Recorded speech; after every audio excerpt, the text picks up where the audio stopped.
Hello, my name is Melissa Treinkman. I'm so happy to be here today to chat with Jessie Mueller.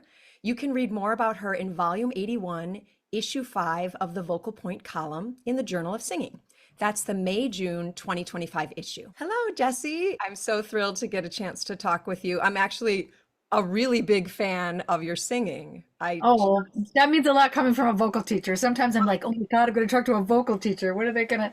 No, No. I talk about you with my students all the time. I mean, when I think of you, I think of cross training, right? Meaning like, wow, how can you so accurately sing Julie in Carousel? And then I think did you do Waitress first and then go right into Carousel?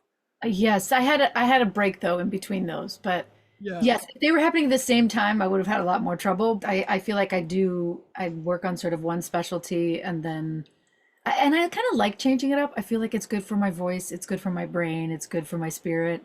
When I'm doing sort of one kind of singing, it's harder to do another at the same time. I will say it's like that part of my voice gets stronger for the moment, and then I have to go back and sort of regain that muscle for another type of singing.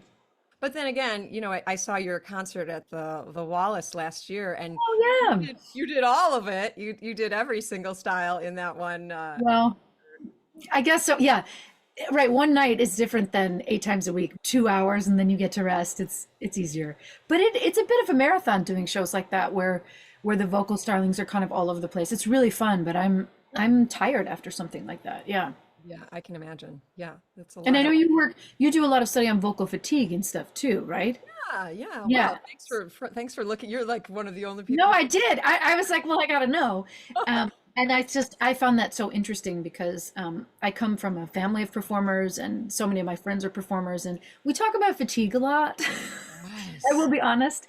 And the demands of performing, the Hmm. demands of a performing schedule. And so I love to hear that sort of reality is being acknowledged and studied. I think it's really important Hmm. because I think sometimes as performers we grow up with this sort of mantra of like, well, 27 people would love to take my place, so I have to be a superhero. And I think hopefully a lot of that has changed a little bit. This very old school mentality and realizing that no, we do have to take care of ourselves and our health in the long run. I want to hear more about the development of your voice. Were you someone who was singing the more legit styles back then and then learned to belt? Were you doing everything at once? I'm just so fascinated by this because you really probably are one of the very few people who can sing both at such a high level. Thank you. I think I mean, when I was tiny, tiny, I mean, I think I just always had an interest in all types of music. I think I was just around a lot of different types of music. So I would just mimic people. I would mimic singers. Um, and I think that's sort of where it began. I just was very curious. I don't think I knew what I was doing when I was, 4 or 5 years old. I just would try to mimic singers that I liked or songs that I liked. I was a big Disney kid, so when Ariel hit, I was like, what is this? This sort of mixy belting. I remember at the Yeah. time that came about that and the age I was, that was a big thing for me. That was like level unlocked. And then Oh, I wanted to sound like her and I think in the same ways that like little girls listen to Frozen now and little 3, 4-year-olds are singing Let It Go. I feel that the people who are the best mimics tend to be the best singers for whatever reason. Interesting. So Interesting. it seems to just be, yeah, your body self-organizes to imitate and then just does a lot of things right, maybe. I don't know. Hmm. Really interesting. I wonder because there's been times in my life where I wondered if it was a detriment. My mother used to tease me when I was tiny because I would imitate people and then she would go, "What does Jessie sound like?" Like, that's a very good so and so, but what does Jessie sound like? And sometimes I think as I got older and got into my professional career, I'd be like, "What does Jessie sound like?" Um, and I think I still have like this little alarm bell that's go off sometimes if someone says, "Will you come sing something at this something something?" or "Will you sing this song or that song?" And I go like, well, what song or how do you want me to sing it? I could do like this or I could do like that. Like still I kind of have like agita about what do I sound like? How would I like to interpret this song? Because I have a respect for the different disciplines and the different sounds and like there are so many options that sometimes I have felt it in my work at times like, well, I don't have a sound or I don't have like, well, here's how Jesse would do it. But I think I've learned to I think I'm getting more confident with that as I get older, and um, my own interpretations are like, oh, I'm just going to take a stab at it this way. People will come to me and say, I want to take voice lessons because I want to find my sound. I want to find like my Sure. sound. Hmm. What is my voice? And my thought usually is, well, your voice is whatever you want it to be, right? And it's whatever you want to Yeah. make it, because it is, like you said, so versatile. We can learn to do lots of different things. You just have so many options because you are so adept at singing all these different styles. Yeah. And I didn't really start training per se with a teacher until I was in high school. Maybe early high school, sophomore year, maybe it was. I'm trying to remember. And it was that teacher, a wonderful gentleman named Michael 𝘑𝘰𝘶𝘯𝘨, that we were sort of warming up one day, and I'd never done training before, like I said, so I didn't really know what it would be like. I didn't know what we'd be singing. He knew I liked theater music, but we were warming up, and he was kind of going up the scales, and he sort of just kept going, and he was like, okay, keep going. "Oh, okay, keep going." And then he just said, you know, I think, like, there's a lot up there. Like, you have a lot more notes up there. He's like, this is very intriguing to me. So I think he was the first one who sort of, I mean, I grew up listening to legit musical theater music, like you mentioned, carousel, the sort of soprano roles of the musical theater, but I didn't really have any sort of exposure to, let's say, the opera world or more like later music or anything like that Mhm. until I started studying with him. And he would give me these pieces and play with stuff. And I think in the beginning, I sort of felt like I was, again, mimicking something, but then I think that was the beginning of me exploring that side of my voice, and that side could be a part of my voice. So I credit him with a lot of that.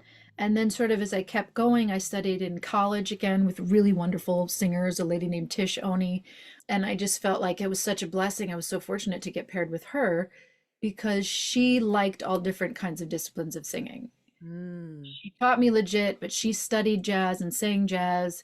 So I think we just sort of had a melding of the minds, and she was of the mindset of, well, if you want to sing all kinds of stuff, I think that's great. I think you should. Let's work on that. Where I think some voice teachers would like to sort of pinpoint something to work on and say, you are this, you are a mezzo soprano, you are whatever voice type, and this is the kind of music you should be singing. Let's work on that, make that really, really strong, Mm. which is totally a legitimate way to go. But I just was grateful that she really listened to me, and I said, I don't think I want to just do one thing. I think I want to just keep playing around and exploring. To be honest, I use you as an example for some of my students sometimes about your Tony performance in Waitress. Like, you just went for it. It was so visceral, so exciting, and a big, huge belt, right? And then there's a video of you doing it in the rehearsal room, and you Oh, did I know, different. it's like so different. And I'm like, look, she made a different choice. And I was just curious to like, was that a conscious thing that you did or I can't even remember actually if that was a different key, if those were different keys at that point, because we changed the key so much. oh, interesting. Yeah, I don't know. Yeah. Yeah, Nadia 𝘠𝘪𝘯𝘪, our music director, and Sarah Bareilles, of course, who wrote it, they were both so generous about. I was like terrified of that song Were for so you? long in the process, and they were both so generous about being like, we can, do whatever key you want to do it in, and we could. Nadia, the music director, was like, we could change it from day to day. We can have it ready. So if you got on a Wednesday night or Saturday night, you're feeling tired, we can drop it down or whatever. Oh, that's so nice. Wow. That's interesting. I'll tell you the story about because I know what video you're talking about. Yeah. So oftentimes, I want to say in a process like that, in like a sort of typical Broadway process, you have press come in fairly early in your rehearsal process, which is great because you get the word out about the show and all this. But Waitress was a new musical. I remember when that press day was scheduled, feeling like, oh my God, like we're not ready. We can't. And they're like, we want you to do She Used to Be Mine. And I was like, oh my God.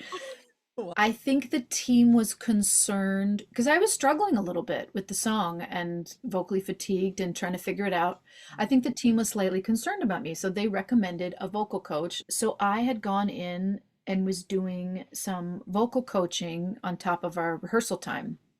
So when that video came around, they had sort of requested that I try certain things, and they were really interested in like my health and having a safer approach. So I was working really, really hard on that in these vocal trainings. So then this press thing got scheduled, which was right around all this was happening. So I definitely have a more delicate approach Mm-hmm.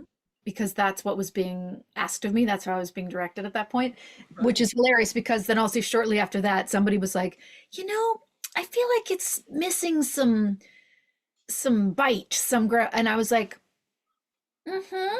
I was like, I thought that's what you were asking me to do was to take that away and Right. artistic processes where people are like, we'd like you to do this, we'd like you to do that. So yeah, certainly by the time the Tonys rolled around, we've been doing the show. We were in production and we were talking about muscle memory and getting stronger. I think I'd gotten stronger and also probably a ton of adrenaline Yeah, that's what I was thinking too, right? was running through me. And I had had a quick change in the middle of that number, which was like, I don't think I had a, no, I think I did. I had a wig change. I had a full costume change. I had to put on a pregnant belly. Like they sent Sarah out in the piano and then I had to like come on later. So, and come in the middle of the song and try to like drop in. Right. We And all, right we were all so after tired and like just hopped up on adrenaline that night. So I'm sure I was a little bit like, "Rah!" that, it's a I really haven't I haven't seen it in a very long time, and I did watch it at one point. I bet if I watched it now, I'd be like, "Ooh, tone it down, Mueller."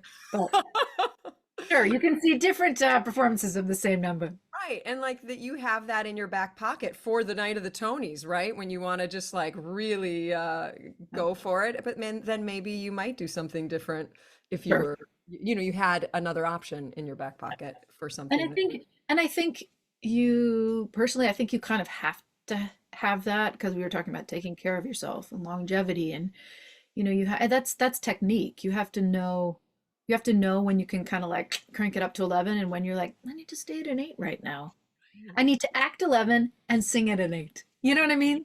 And yes. I don't think hopefully no one would know the difference, but yeah, you have to have that like third eye out, sort of be in the moment, but sort of watching out and taking care of yourself and still serving the story. What about your ability to sing under pressure? I mean, we just mentioned the Tony performance with Sarah Bareilles. There's another Tony performance with Carole King, and obviously you've just had some really high pressure stakes in your career. I always get nervous, especially when it feels like it's a one-off like that, like you get one shot at something. What about auditioning? Preparation is the best thing you can do, and I think it's what you can rely on, and it's what you can focus on because I think for me, if I start focusing on, well, are they gonna like me, or does my hair look good today, or did I wear the right thing, or blah blah blah blah blah blah, all that crap, Mhm. I'm toast before I even begin. But if I can focus on the piece that I'm singing and the preparation that I've done, I always feel I do better. And when I get nervous, I feel like it's because I haven't prepared enough. And Mm, again, and that's when my mind goes to those other places. It's like all the things you can't do anything about, right. Yep. all the things you can't do anything about. The Mhm. only thing I think that I can do is I can go in, I can be prepared and I can go in there and I can do it the way I would do it. And Mm, that either aligns with what they're looking for or it doesn't. And if it doesn't align with what they're looking for now, there's always a chance that they might like what they see and they might keep me in mind for something else later. mhm. And I've had that happen. So I think yeah, auditioning is hard. And you've done now a lot of film and TV as well as Broadway. Do you have a preference? I really have loved doing TV and film and I would like to do more. And I would love to see you do more kind of movie musical things. Like I loved you in, was it Patsy and Loretta or Oh Loretta? yes, thank you. Yeah, Yeah. Patsy. Yeah, that Yeah, Patsy and Loretta. Patsy and Yeah. Loretta. Yeah, that was Yeah. fantastic. Just, Well, thank you. That was such a great experience. oh, I bet. Such a great experience. The people, the subject matter, the everything about it. We were in Nashville filming it. It just was like that was a that was a really special one. Yeah, yeah. You seem to have had so many just experiences in your career that people would kill to have one. And then you, Jesse, you get to have like True. many. It's really true, right? It's true. I feel really, really fortunate. Hmm. And I can start to see I like see the thread between the things I've done. And I see how one thing has led to another, or this person was friends with this person that saw me in this, that then recommended me for that. And Sure. like, I think it's such a lesson in, well, trust. and being fortunate and being blessed, and also just trying to show up and do good work and being present in the moment and in the project, and hoping and knowing that like good work pays off, hopefully. Does something stand out in your mind as just the highlight of your career or the most amazing moment? I've gotten to work with certain people that I have admired for so long. Yes. And I think that's an amazing example of sort of an answer to that question. Like Right. real pinch me moments. Like my first show on Broadway was with Harry Connick Jr. I was a huge Harry Connick Jr. fan. And so it still blows my mind that I would be, like in the back of my family van in high school, like listening to my Walkman, listening to like blue light, red light. And then I got to sing with him. Like that, it almost seems like different lives. Is there any piece of advice, if you could go back and whisper it in young Jessie's ear, what would you tell her? I would tell her some version of, don't worry so much. It's going to be okay. It's going to work out. I'm not enough this, or I'm not enough that, or I just don't see, or I don't know if this is the right choice, or this is like, to trust in the path, and trust that you're being guided, and you're on your path, and Mm. like, and don't miss things along the way because you're so, yeah, I think I've done a pretty good job about that, but I think I would tell my younger self that, just like, don't sweat it so much, just enjoy it, just enjoy it. Can you take us through the day of a show in terms of your Hmm. process and what you do to get ready? So it's so funny you asked that question, because I have often wondered, I was like, what did I do? How did I manage that? Or how did I get through that? Like, what the heck did I do during the day? I think when your like requirement is at the end of the day, Right. it's a challenge. And I've talked with dear friends of mine about this, over the years, and we've just sort of come to the understanding that's like, yeah, it's hard and it's backwards, and you just can't do a lot during the day. You try. Right. You Yeah. always have this thing looming of like, well, I got to be ready. Like I can't do too much or I'll be too tired, or if I eat now, then I'll be hungry right before the show, and I don't want to eat right before the show. It's like, but I'm not one of those people that I have never found like a regimen. I'm not one of the people that's like, I wake up at 6, I have a green juice, I go on my run, I walk my dog, I burp my kid, go work out. I've never been one of those people that could, I sort of, I like inchworm through my day, just trying to figure out like, okay, I'm gonna do a little this and a little that, and then I'm gonna like look at the time and be like, okay, I got 4 hours until the show. What else can I do and or get done? I Sounds wonder if being regimented is the way to go, if it's the only way. It doesn't sound like it I from what don't you're saying. know. It's been just an honor and a pleasure to talk with you today, Jessie. You're just so inspiring and so relatable. I just really appreciate you taking the time to share your experiences with the Journal of Singing, especially as a brand new mom. We're wishing Thank you you. all of the best. Thank you so much. I was really honored when you asked me, because I think I did like a Nats competition in college once, and Oh, and so I've had some interaction with y'all before, and I just, thank you. I was really honored. I was like, oh, really? yeah, no, So definitely. the singing thing wants to speak to me? So thank you. Yeah, This has been very fun.